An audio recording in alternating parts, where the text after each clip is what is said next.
چوڑا سینہ اور گھنی اور باروب داڑھیاں، لمبے لمبے گیسو جو کانوں کی لو تک پہنچ رہے ہیں، ریشم کی طرح نرم اور ملائم اور دیدہ زیب کلائیاں، بیدار مغز، روشن خیال، علم الفرائض کا یہ ماہر، صداقت و امانت اور زہد و تقوی اور حیا اور شرم کا یہ پیکر، وہ ہے عثمان غنی رضی اللہ تعالیٰ عنہ۔ خشیت الہی اور خوف الہی کا اس قدر دل کے اندر سمندر موجزن ہے اور اتنے نرم دل ہیں، جب قبرستان سے گزرتے ہیں اور قبروں کو دیکھتے ہیں تو آنکھوں سے آنسوؤں کی موتیاں گرنے لگتی ہیں، موسلا دھار بارشیں ہونے لگتی ہیں اور داڑھی مبارک آنسوؤں سے تر ہو جاتی ہے۔ کسی کہنے والے نے کہا کہ عثمان تم تو جنت کی بشارتیں لے کے آ چکے ہو، تمہیں تو اللہ کے نبی نے دنیا کے اندر ایک نہیں کئی دفعہ جنت کی خوشخبریاں سنائی ہیں، ان قبروں کو دیکھ کر، ان قبرستانوں کو دیکھ کر تمہیں رلائی کیوں آتی ہے؟ عثمان غنی کہتے ہیں لوگوں، یہ قبر میرے نبی نے فرمایا ہے امتحان کی پہلی منزل ہے، امتحان کی پہلی منزل ہے، جو اس قبر میں کامیاب ہو گیا وہ آخرت میں بھی کامیاب ہو جائے گا۔ اس لیے ڈر لگتا ہے، خوف لگتا ہے اور دل دھڑکنے لگتے ہیں، لرزنے لگتے ہیں۔ اللہ اکبر، یہ تھا وہ جذبہ حضرت عثمان غنی کا، خوف الہی کا، اللہ کے خوف کا۔ اور ایک ہمارے بھی جذبے دیکھ لو، کتنے بے غیرت ہیں ہم، کتنے بے شرم ہیں ہم کہ ہم 1000 دفعہ سنتے ہیں، 1000 دفعہ اسلام، اللہ، اس کے رسول کی باتیں، لیکن ہمارا دل بھی پسیجتا نہیں۔ ارے ہماری آنکھوں میں کبھی ہمارے آنکھوں میں آنسوؤں کے چند قطرے بھی نہیں آتے، دیدے کے پانی بھی ہمارے مر چکے ہیں۔ اس کی وجہ کیا ہے؟ اس کا سبب کیا ہے؟ اس کا سبب یہ ہے کہ ہم نے صحابہ کرام سے اپنے رشتوں کو توڑ دیا ہے، ہم نے صحابہ کرام سے اپنے تعلقات کو ختم کر دیا ہے۔ ہمارے سامنے اس دور کے یا پچھلے دور کے بڑے بڑے جو بے حیا اور بڑے بڑے جو اوباش اور بڑے بڑے بدماش اور بڑے بڑے جو اس دور کے اپنے اندر اسٹار بنے ہوئے ہیں، ان کی دیدہ زیب تصویروں نے، ان کے دیدہ زیب کرداروں نے، ان کے دلچسپ داستانوں نے آج ہماری آنکھوں کے اوپر واللہ بے حیا بن چکے ہیں، ہم بے غیرت بن چکے ہیں، ہماری آنکھوں کے پانیوں کو خشک کر دیا ہے اس نے۔ ہمارا دل نہیں پسیجتا، ہمارا دل نہیں پسیجتا، ہمارا دل نہیں روتا ہے اللہ اور اس کے رسول کی باتوں کو سن کر کے۔ مسلمانوں، وہی جگر پیدا کرو، وہی جگر پیدا کرو، وہی دل پیدا کرو، پھر دیکھو کہ اللہ تبارک و تعالیٰ کس طرح سے تمہارے اوپر مہربان ہوگا۔ آئیے امیر المومنین حضرت عثمان غنی کی حیات طیبہ کے کچھ مہکتے ہوئے گوشوں اور ان کی زندگی کے کچھ پنوں کو ہم پڑھتے ہیں اور سنتے ہیں۔ یہ وہ معزز ہستی ہے جن کی زندگی کا تذکرہ، جس کی سیرت کا ذکر ہر مسلمان کے لیے مشعل راہ ہے، ہر مسلمان کی زندگی کے لیے ایک منار ہدایت ہے۔ حضرت عثمان غنی رضی اللہ تعالیٰ عنہ کا حلیہ مبارک آپ نے سماعت فرمایا۔ حضرت عثمان غنی کب ایمان لائے؟ عام الفیل کے تقریباً 6 سال کے بعد، یعنی ابرہہ نے جب خانہ کعبہ کو گرانے کے لیے کوشش کی تھی، اس کے 6 سال کے بعد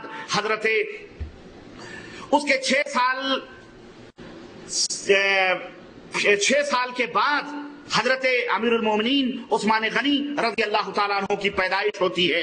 کہاں پیدا ہوتے ہیں حضرت عثمان غنی؟ بولو کہاں پیدا ہوتے ہیں؟ بولو، نہیں معلوم ہے؟ ابھی پوچھوں کسی کھجڑی کا جائے پیدائش تو فوراً بولو گے فلانی جگہ پیدا ہوئی ہے۔ برتھ ڈے پر باقاعدے جو اخباروں میں آتے ہیں ٹیلی فون اور کارڈ بیچتے ہیں۔ آج کل انٹرنیٹ کے اوپر تو باقاعدے نہ جانے کتنے لوگوں نے اپنا نام جہنم والوں کے ساتھ تسجیل کروایا ہوگا، ریکارڈ کرایا ہوگا، ہے کہ نہیں؟ اگر کسی سیاسی فاسق و فاجر چور کی جائے پیدائش پوچھوں تو آپ فوراً بتا سکتے ہیں۔ آپ سے اگر کسی بدماش کا نام پوچھوں اور اس کی جائے پیدائش پوچھوں تو آپ فوراً بتلا سکتے ہیں۔ اگر نہیں بتلا سکتے ہیں تو ابھی اپنے انہی بزرگوں کی جائے پیدائش اور انہی کی تاریخ پیدائش اور انہی کے حالات زندگی آپ کو نہیں یاد ہیں۔ مسلمانوں، تمہیں کیا ہو گیا ہے؟ تم اتنے بے ضمیر کیوں ہو گئے ہو؟ تمہیں اسلام سے اتنی چڑ کیوں ہو گئی ہے؟ میاں اگر اسلام سے چڑ ہے تو پھر یہ بھیڑ بھاڑ کم کرو۔ اس بھیڑ بھاڑ کو کہ اللہ کو ضرورت نہیں ہے۔ صحیح مسلمان بنو۔ یا ایھا الذین آمنوا ادخلوا فی السلم کافہ، مکمل طور پر اسلام کے اندر داخل ہو جاؤ، آدھا تیتر آدھا بٹیر نہیں۔ شام کو پی اور صبح کو توبہ کر لی، رند کے رند رہے ہاتھ سے جنت نہ گئی۔ ایسے نہیں مسلمان، اللہ رب العزت سے مسلمانوں کے اوپر اپنا کرم نہیں فرماتا ہے۔ مسلمان بنو صحیح ڈھنگ سے، اپنا لباس، اپنی شکل و صورت، اپنا مزاج، اپنا دل، اپنی طبیعت، جسم تو وہی رہے گا، لاکھ گھسو روزانہ بلیڈ سے صبح شام، اللہ کے نبی کے چہرے سے تم نفرت کرتے ہوئے صبح شام گورے چٹے بنو، چکنے بنو، نظر پڑے پھسل جائے، ایسا رگڑ کی کمپنی میں سگریٹری کی ہماری نظر پڑے اس کی نظر ہی پھسل جائے، اس طرح سے گھستے ہو تمہیں اللہ کے نبی سے، اور کہتے ہو ہم عاشق رسول ہیں، ہم اہل السنت والجماعت ہیں۔ یہ منہ اور مسور کی نہ، جس سے تمہیں سنت سے نفرت، تمہیں سنت سے بغاوت، تمہیں سنت رسول صلی اللہ علیہ وسلم سے دشمنی، اور آج چلے ہو دعویٰ کرنے کے لیے۔ کیسے دعویٰ کر سکتے ہو؟ کیسے دعویٰ کر سکتے ہو؟ ایک صحابی رسول کا نمونہ دیکھیں کہ اس شخص نے نبی کے دربار میں ذرا آواز بلند ہو گئی اس کی، اور کچھ لوگ آئے، آواز بلند ہو گئی تھی اور وہ چلے گئے تھے، کچھ لوگ آئے دیوار کے پیچھے سے نبی کریم صلی اللہ علیہ وسلم کو آواز دینے لگے، نام لے لے کر کے، عرش سے آواز آئی، اللہ نے قرآن نازل فرمائی کہ یہ وہ لوگ ہیں اے نبی، یہ وہ لوگ ہیں جو آپ کو دیوار کے پیچھے سے آواز دیتے ہیں، یہ گمار اور جاہل لوگ ہیں، یہ گمار اور احمق لوگ ہیں، جاہل لوگ ہیں، ان کے یہ بے ادب لوگ ہیں۔ ادب کا تقاضا تو یہ ہے کہ آپ کا نام لے کر آپ کو نہ پکارا جائے، اور آج تم بھارت شریف اور پاکستان شریف اور بنگلہ دیش شریف سے یا محمد کہہ کے پکارتے ہو؟ ہاں، اپنی مسجدوں پر کہاں کہاں تم نے ٹائٹیں لگائی ہیں؟ جس اللہ نے نام لے کر اپنے نبی کا نہیں پکارا، آج تمہیں اتنی جرأت ہو گئی ہے کہ اپنے ناپاک زبانوں سے اس نبی کا نام لے کر مشکل کشائی کے لیے پکارتے ہو۔ جو نبی اپنے چچا حمزہ کو نہ بچا سکا، اسی غزوہ احد کے اندر اس کی تم گستاخیاں کرتے ہو، دنیا کے سامنے اس کو تم ذلیل کر رہے ہو، اس نبی کو، اور دنیا کیا کہے گی تمہارے ایمان پر اور تمہارے جھوٹ پر اور تمہاری بے ایمانی پر؟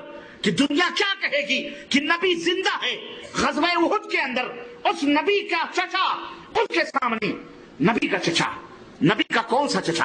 اللہ اکبر، نبی کا وہ چچا، چہیتا چچا جس نے عالم کفر میں بھی اپنے بھتیجے کی ذرہ برابر بھی اہانت کو برداشت نہ کیا، اور تیر اور کمان شکاری لوٹا مکے کی دھرتی پر۔ لوٹی نے کہا ابو جہل نے آج ایک بہت بڑا کام کیا ہے، ایک بہت بدترین جرم کیا ہے، ابھی محمد الرسول اللہ صلی اللہ علیہ وسلم کے دین کے اوپر حمزہ نہیں ہے، لیکن لوڈی کہتی ہے کہ آج آپ کے بھتیجے محمد صلی اللہ علیہ وسلم کو میں نے اپنے کانوں سے سنا ہے، ابو جہل نے منہ بھر بھر کے گالیاں دی ہیں اور ایسا مارا ہے کہ اس کی پیشانی سے خون ابل پڑا ہے۔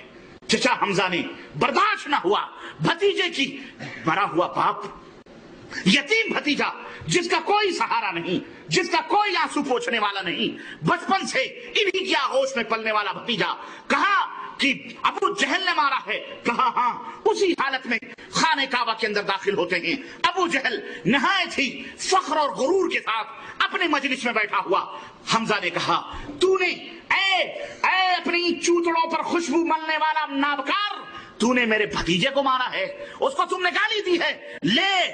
حضرت امیر حمزہ نے اس کے سر کے اوپر ایسا وار کیا کہ اس کے سر سے خون ابل پڑا۔ اس نے کہا لے، یہ بدلہ ہے، تجھے نہیں پتا ہے کہ میں اپنے بھتیجے کے دین پر ہوں؟ اللہ اکبر، میں اپنے بھتیجے کے دین پر ہوں۔